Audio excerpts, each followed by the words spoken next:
Hey, hello? It's me. It's Matt. It's 11. I don't know if you're still in bed. I got distracted. I think I'm just going to keep working unless you're in desperate need of me. I love you. I'll talk to you. I'll be in for lunch. All right. Bye-bye. Love you.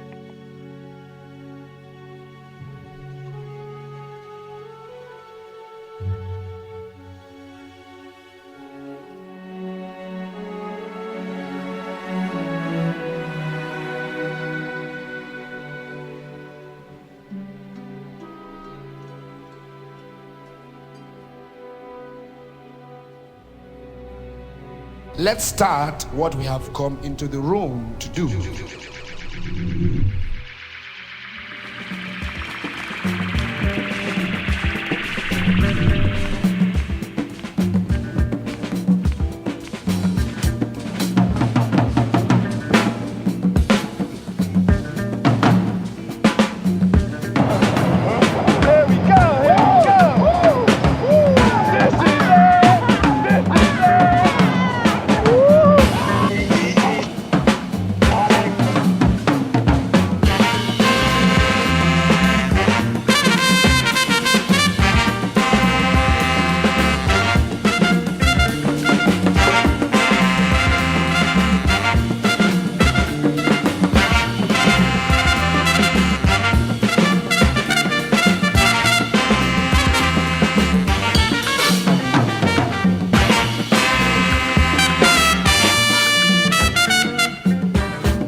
I'll never forget the special chocolate Matt gave Brian and I at a Mildred's Lane summer dinner.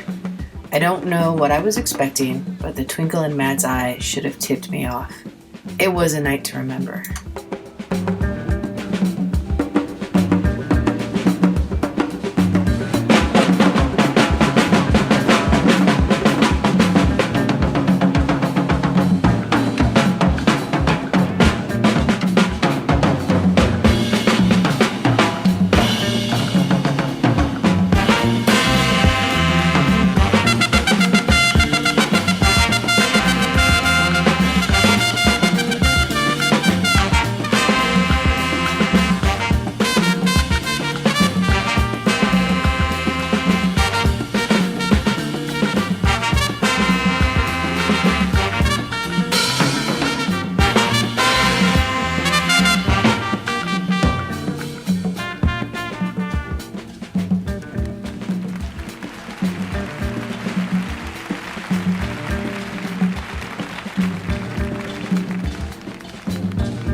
Now you're creating an entire world here, from your imagination, from paintings you love, anything you want.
I met Matt, I don't even know how many years ago at this point. I guess it's around 8.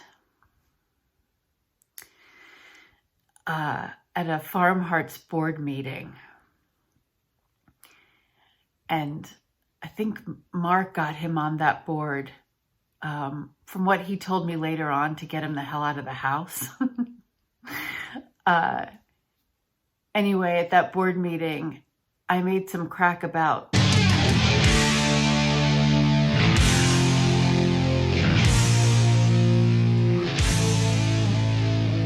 bad brains not reading the room really well, and the only one who knew what I was talking about and who laughed was Matt. I'm not going to say that we both recited lyrics at that point, but I'm not going to say that we both recited lyrics at that point. It was not far after that I produced my first Pig Mountain. It was on a horse farm in Jeffersonville. And right afterwards, and Matt and Hill had helped us exponentially during that really weird rainy day where nothing went right. And he said, I want to do the next one with you. And I said, okay, you interested in closing down Main Street in Narrowsburg for the next one? And he just looked at me and said, yeah, I can make that happen. And I have to say that I think that was our go-to line for the next 4 years. If one person had an idea, even if it was weird and shitty, it rarely got a no. It got a, yeah, I can make that happen. And I think that's why the tagline in one of our PR kits for Pig Mountain was, Pig Mountain started in a punk rock gig in a basement or something like that, because that was literally the language we spoke. Pig Mountain was a beast. I don't think anyone understands what went into that, what we both put into it, except for Hillary. It was a year-long process every year, except for the 2 months after we would finish.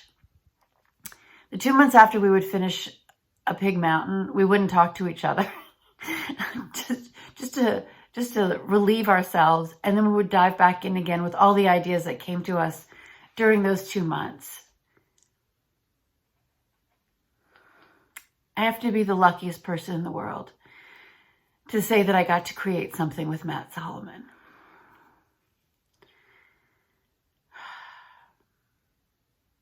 It was not lost on me at the time, and it's definitely not lost on me now.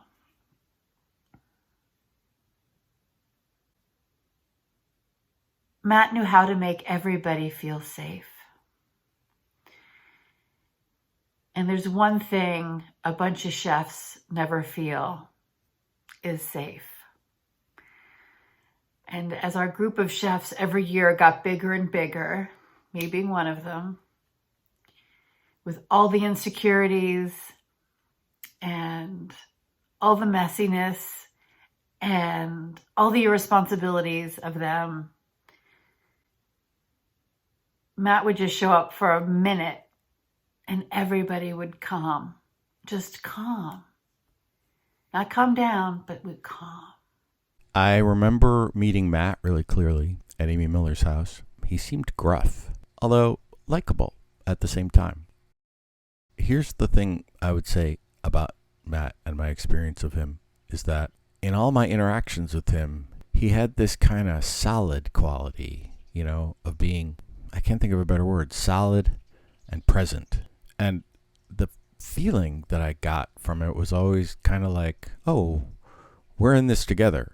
We're all in this together, this group of us. It was a stillness about Matt. I think he understood the craziness of creating, and he respected it. And once you were in the fold of Matt, you were in the fold of his community, of his family. No matter what we did for Pig Mountain, and we had so much running around to do all year long, it was always jumping into his pickup truck with Sid, my daughter Tina, and we're on our way to meet Hillary, and then we were making sure the kids were fed. And he was always on top of that. He always made sure that anybody he cared about was taken care of, even in the midst of unbelievable chaos. There was always food, and we always laughed, even when things got shitty, and things would get really shitty. Anything that big gets shitty.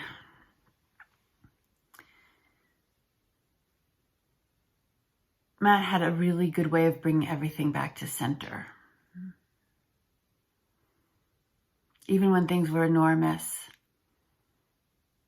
he was like, it just doesn't fucking matter. And it didn't, you know? We would look at each other and be like, you know, someone's going to show up. People are going to show up. They're going to buy tickets. They're going to eat. They're going to leave. They're going to love it. Some idiot's going to hate it. And we'll do it again next year. I think we stopped doing it because at some point we stopped being able to say yes and we had to say no. Just no, wasn't fun anymore. I had to stop it. You don't go back to the punk rock gig if you're not having fun anymore. Food. So Don't worry. You guys want to feed me fish? Yeah. I will. I'll feed myself fish. Yes. And is there 6 of them or is there more than this? There was one day when we were in their kitchen, in Matt and Hill's kitchen. Everything happened in Matt and Hill's kitchen. Anything good happened in Matt and Hill's kitchen. And Sid was at a friend's house. And Hill had a bunch of errands to do. I had so much to do for Pig Mountain. My workload was just heavy. And Tina was really little at the time. And Matt had some things to do around the yard. And he looked at Tina suddenly and he said, my best friend in the whole world isn't here today. Would you do me a favor and fill in and help me out in the yard? And in a split second, the two of them were outside doing things in the yard. Tina was following him around like a little duckling for the next hour or two. And I got all my things done. And I just remember how good that felt. You know, Matt had your back. It was small, but for a parent, that was huge. And, you know, he kept Sid right next to his heart in that moment and just talking to my daughter. And she got it. I know it's all getting older, and I know it by oh, it's for me, it's for me, it's for me, and I feel the same, feel the same, feel the same, and I feel fine.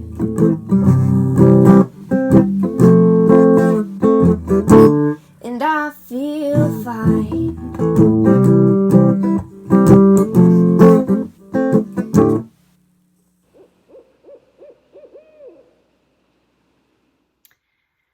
When Allison and I were helping Hillary with the house, afterward, I left the house. I was walking out. It was time to go.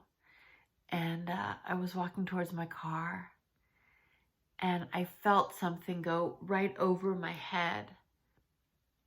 And it startled me because I looked up, I saw the back of an owl. It was 3 o'clock in the afternoon. I saw the back of an owl. It came so close to my head, and it came in, it swerved around and went towards the trees. And then I saw it come out of the trees and go cross past the house again. And I looked up, and Carl was coming out of Matt's studio, and I was like, "Did you see that?" He was like, "The owl." I have not been able to get that out of my mind since.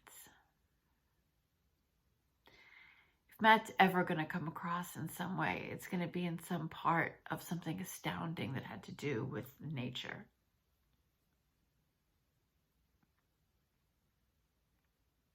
It was stunning. He was stunning.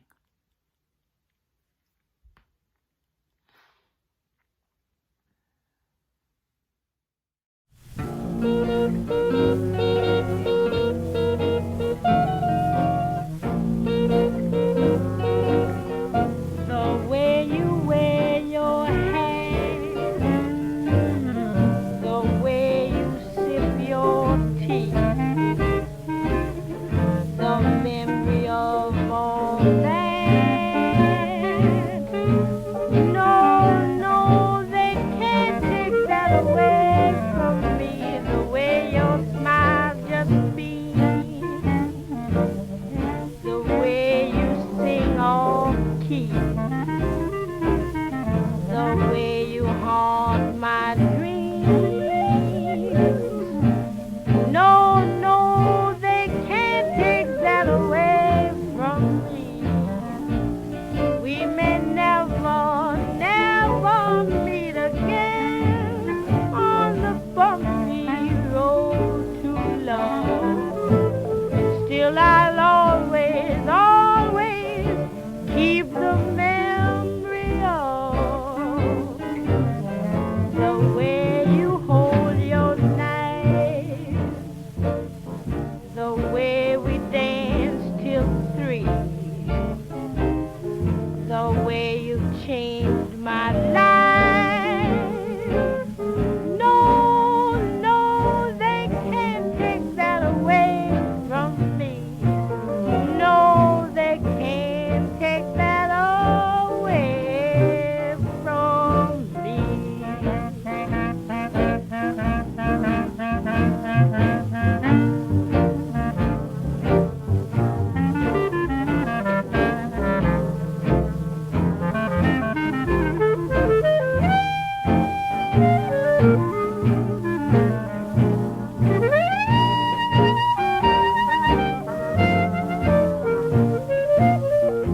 We may never meet again on the bumpy road to love. Still I'll always keep the memory of the way you hold your knife, the way we danced till 3, the way you've changed my life. No, they can't take that away from me. No, they can't take that away from me.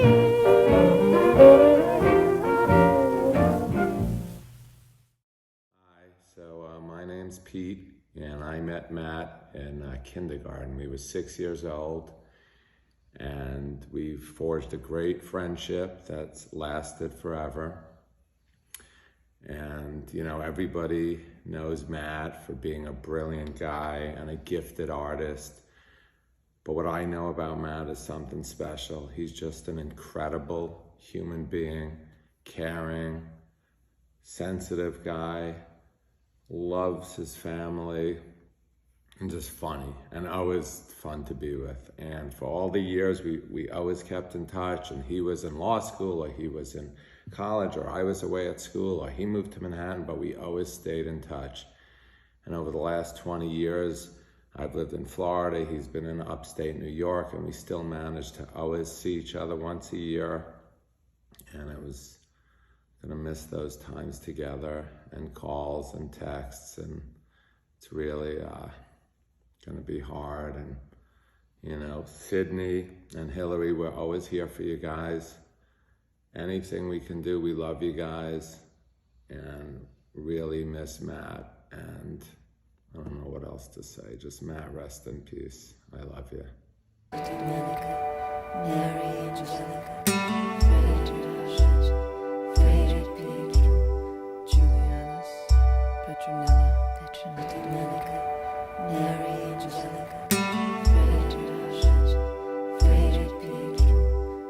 I can't see you, but I know you're here.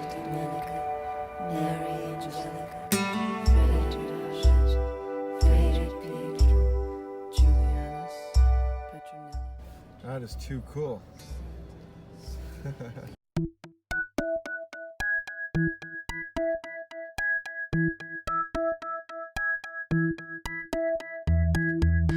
I'll find a place somewhere in the corner. I'm gonna waste the rest of my days just watching patiently from the window, just waiting, seasons change someday. Oh, my dreams will pull you through that garden gate. I want to be the wandering sailor, where silhouettes by the light of the moon I sit playing solitaire by the window, just waiting, seasons change. You'll see, one day this dream will pull you through my door, and I'll come running to tie your shoes. I'll come running to tie your shoes. I'll come running to tie your shoes. If there was a legal thing that came up, Matt was right there to help. That happened with me, and if there was like a document that I didn't understand, he'd just be like, let me come over right now, and I'll just look at it. And then he'd come over and we'd talk about it and maybe have a glass of wine or a beer or whatever, and end up having fun.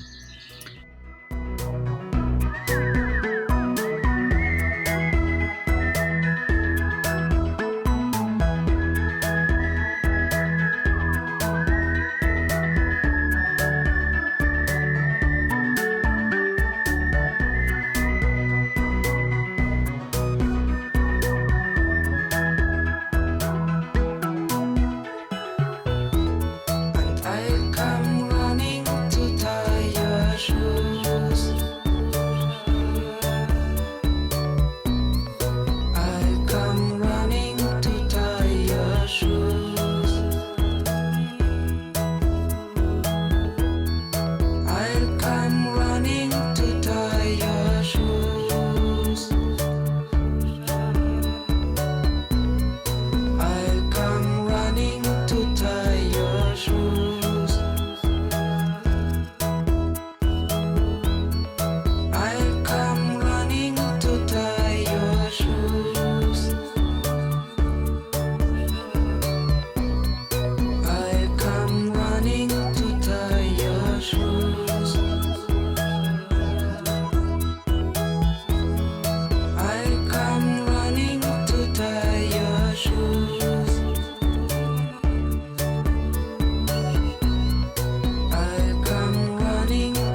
some people pass away and they leave a void, and then we as communities sort of heal around it. And then other times there's somebody who leaves us, who passes away, and the effect is so different. Yes, we sit with the void, but it's a passing that causes major life changes for everybody around that person who's gone.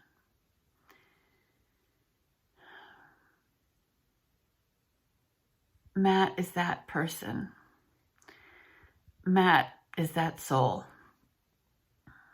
I don't think we're going to understand the shift that's occurring since his passing for a very long time. Try your